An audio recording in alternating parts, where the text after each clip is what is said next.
Hello friends, welcome to ज्ञान fault finder. ज्ञान fault finder में आपका स्वागत है। तो आज आपके लिए लेके आए हैं Redmi Note 7 Pro के अंदर नेटवर्क प्रॉब्लम का सॉल्यूशन। अगर आपके Redmi Note 7 Pro में नेटवर्क नहीं आ रहा है, नो सर्विस आ रहा है, या 4G नेटवर्क की प्रॉब्लम है, या नेटवर्क बिल्कुल आपका लो सिग्नल आ रहा है, तो उसकी सप्लाई के बारे में बात करेंगे कि नेटवर्क सेक्शन में क्या क्या चीज़ें हमें चेक करनी होती है, कौन सा सेक्शन में कितनी वोल्टेज आती है, 1.8, 1.0, we bat supply, V P H power कहाँ पे जाती है, तो उसके बारे में बात करेंगे। तो चलते हैं सीधा वीडियो पर। तो देखिए, जैसे ये हमारा Redmi Note 7 Pro का पीसीबी होता है, और ये राइट साइड पे आप जो सेक्शन देख रहे हैं ये हमारा नेटवर्क सेक्शन है। ठीक है, तो यहाँ पे जैसे 2G 3G वाला हमारा पीएफओ लगा हुआ है, ऊपर नेटवर्क आईसी लगी हुई है, ये पावर आईसी दी गई है यहाँ पे। और ये बैक साइड पे यहाँ पे जो रेक्टेंगल शेप में 4G वाला पीए लगा हुआ है। ठीक है, तो सबसे पहले हमारा जो एंटीना वायर का जो सॉकेट होता है ये होता है, और एंटीना वायर यहाँ से कनेक्ट होती है, और यहाँ से आप ग्रीन लाइन जो देख रहे हैं ये सिग्नल जा रहा है एंटीने का एएस से होते हुए सीधा 2G 3G पीए के की लाइन में चला जाता है, यानी उस पीएफओ के अंदर 2G 3G वाला जो पीएफओ है हमारा, सिग्नल उसमें जाता है। उसके बाद इस पीएफओ से आपके नेटवर्क आईसी और 4G वाला पीए कनेक्टेड होता है फ़िल्टर के द्वारा। ठीक है, ये ब्लू वाली जो लाइन देख रहे हैं आप, ये आपके 4G पीए में सिग्नल जा रहा है यहाँ से, और ऐसा ही सिग्नल आप एक फ़िल्टर के द्वारा यहाँ पे नेटवर्क आईसी में जा रहा है। ठीक है, तो उसके बाद सबसे पहले आपको यहाँ पे अगर आपकी प्रॉब्लम आती है तो आपको यहाँ पे दोनों जो हमारे पीए हैं, पावर एम्पलीफायर हैं, इन दोनों पे आपको वीपीएच पावर या वीबेट सप्लाई को चेक कर लेना है कि वीबेट की लाइन जो हमारी आ रही है वो नहीं आ रही, वोल्टेज आ रही है या नहीं आ रही है।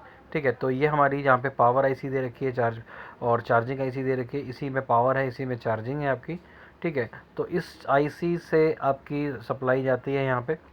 ठीक है, तो ये देख सकते हैं आप, ये वीपीएच पावर लिखा हुआ है, यहाँ पे एक डायोड लगाया गया, डायोड के बाद एक कैपेसिटर कनेक्टेड है, और इस कैपेसिटर के बाद 2G 3G पीए के ऊपर जो हमारा ये लगा हुआ है, इसमें आपका क्या कहते हैं, आपकी वीबेट सप्लाई चली जाती है। तो यहाँ पे आपको वोल्टेज चेक कर लेनी है, लगभग 3.7, 3.8 जो भी आपकी बैटरी की वोल्टेज लगभग होती है, तो वीपीएच पावर की सप्लाई आती है। उसी तरीके से 4G वाले पीए पे ऊपर देख सकते हैं, ऊपर कैपेसिटर लगा हुआ है, और वहाँ पे आपकी उतनी वोल्टेज आनी चाहिए, 3.8, 3.85 जो भी वीपीएच पावर की वोल्टेज होती है। तो ये दोनों वोल्टेजेस आपको चेक कर लेनी है पहले पीए के ऊपर। उसके बाद दूसरी वोल्टेज जो होती है हमारी 1.8 वोल्ट की सप्लाई होती है, जो हमारे पीए से कनेक्टेड होती है। तो यहाँ आप देख रहे होंगे 1.8 की वोल्टेज जा रही है यहाँ पे। ठीक है, तो ये 1.8 की वोल्टेज आपको दोनों पीए पे चेक कर लेनी है। ये देख सकते हैं आप, ये 1.8 की वोल्टेज आ रही है यहाँ पे, और यहाँ से ये इस कैपेसिटर से कनेक्टेड है, और कैपेसिटर से होते हुए सीधा पीए में कनेक्टेड है आपके 2G 3 वाले। सेम यही वोल्टेज 1.8 वोल्टेज आप देख सकते हैं, ये हमारा 4G वाला पीए, इस पे ये ऊपर कैपेसिटर लगा हुआ है, और कैपेसिटर से होते हुए पीए में जा रहा है। तो ये इस कैपेसिटर पे आपको 1.8 की वोल्टेज को चेक कर लेना है दोनों पीए के ऊपर, यानी पीए के ऊपर आपको दो वोल्टेज चेक करनी है, एक वीपीएच पावर और एक आपकी 1.8 की वोल्ट। ठीक है, तो ये दोनों वोल्टेज आपकी आनी चाहिए यहाँ पे पीए पे। ठीक है, उसके बाद एक एपीए वीपीटी लाइन होती है जो हमारे 4G वाले पीए पे आती है। तो यहाँ पे देख सकते हैं एक छोटी इसके लिए आईसी लगी हुई है, यहाँ से 1.8 वोल्ट की सप्लाई इसको मिलती है, और यहाँ से वीपीए एपीटी लाइन होती है, ये हमारे 4G वाले पीए से कनेक्टेड है। तो इसके अंदर आपको, इस फ़ोन के अंदर आपको इस लाइन को भी चेक कर लेना है। तो ये यहाँ से देख सकते हैं, ये कैपेसिटर लगा हुआ है एक, और एक कॉइल लगी हुई है। इस कॉइल और कैपेसिटर के द्वारा सीधा 4G वाले पीए पे जा रही है, वीपीए एपीटी लाइन बोलते हैं इसको। इस कैपेसिटर से कनेक्टेड है ये, और ये हमारे 4G वाले पीए पे कनेक्ट की जाती है। ठीक है, तो ये लाइन भी आपको प्रॉपर चेक कर लेनी है कि आपकी वो लाइन वहाँ से आ रही है कि नहीं आ रही है। ठीक है, तो ये तीनों चीज़ें आपको अपने 4G और 2G 3G पीए पे चेक कर लेनी है। बैटरी की वोल्टेज, वीपीएच पावर, 1.8 वोल्ट, और ये वीपीए एपीटी लाइन चेक कर लेनी है। ठीक है, उसके बाद हम बात करते हैं अब WTR यानी नेटवर्क आईसी पे, कि नेटवर्क आईसी पे कौन कौन सी वोल्टेज आती है हमारी। तो देख सकते हैं यहाँ पे आपकी 1.2, 1.8, 1.0, 1.0 4-5 वोल्टेज आ रही है यहाँ पे। तो ये सारी वोल्टेज आपकी यहाँ पे देख सकते हैं, ये पावर आईसी लगी हुई है, और इस पावर आईसी के द्वारा सिग्नल जा रहा है यहाँ पे।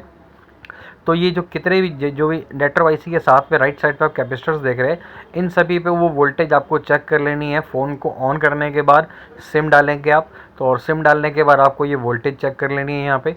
वोल्टेज आपकी फ्लक्चुएट होगी यहाँ पे सिम डालने पे, स्टेबल नहीं रहेगी। यहाँ पे अगर आप बिना सिम के चेक करेंगे तो स्टेबल रहेगी, ठीक है। तो ये वोल्टेज हमें यहाँ पे चेक कर लेनी है। एक पिन पे आपकी 1.8 आ रही है, जैसे आप देख सकते हैं, एक पे 1.2 आ रही है और दो पिनों पे यहाँ पे 1.0 वोल्टेज आ रही है।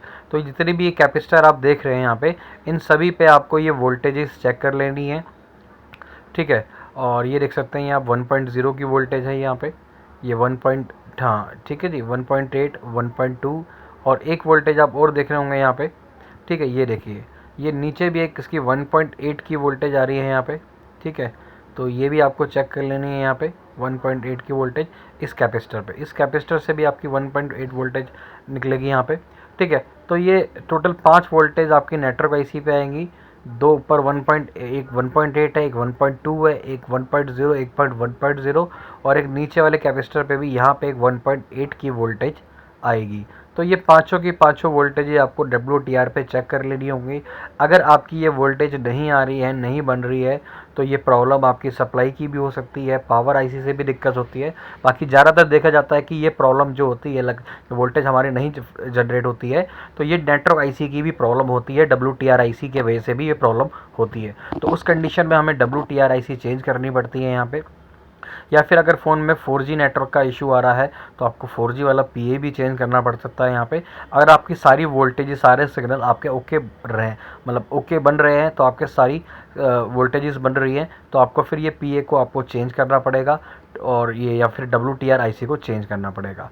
तो इस तरीके से हम नेटवर्क की प्रॉब्लम का सॉल्यूशंस कर सकते हैं। और ये सारी voltage VP APT line 1.8 VPH power दोनों PA पे चेक करनी है। उसके बाद आपको WTR नेटवर्क आईसी पे भी चेक कर लेनी है, 1.8, 1.2, 1.0, 1.0 और एक और नीचे 1.8। जो जो कैपेसिटर्स मैंने आपको यहाँ पे दिखाए, इन सभी पे आपकी ये वोल्टेज आनी चाहिए। और जब सब कुछ आपकी ओके दिखा रहा है या वोल्टेज नहीं आ रही है WTR पे, तो आपको इस कंडीशन में WTR को चेंज करना पड़ेगा और आपकी प्रॉब्लम सॉल्व हो जाएगी नेटवर्क की। तो इस तरीके से ये सारी चीज़ों को हम चेक करके नेटवर्क की प्रॉब्लम का सॉल्यूशन निकाल सकते हैं। तो उम्मीद करता हूँ वीडियो को आपको अच्छी लगी हो, तो उसको लाइक, शेयर, सब्सक्राइब ज़रूर कीजिएगा। हम आपके लिए इसी तरीके से यूज़फुल वीडियोस को लाते रहेंगे और मिलते हैं हम अपनी नेक्स्ट वीडियो में। तब तक के लिए गुड बाय।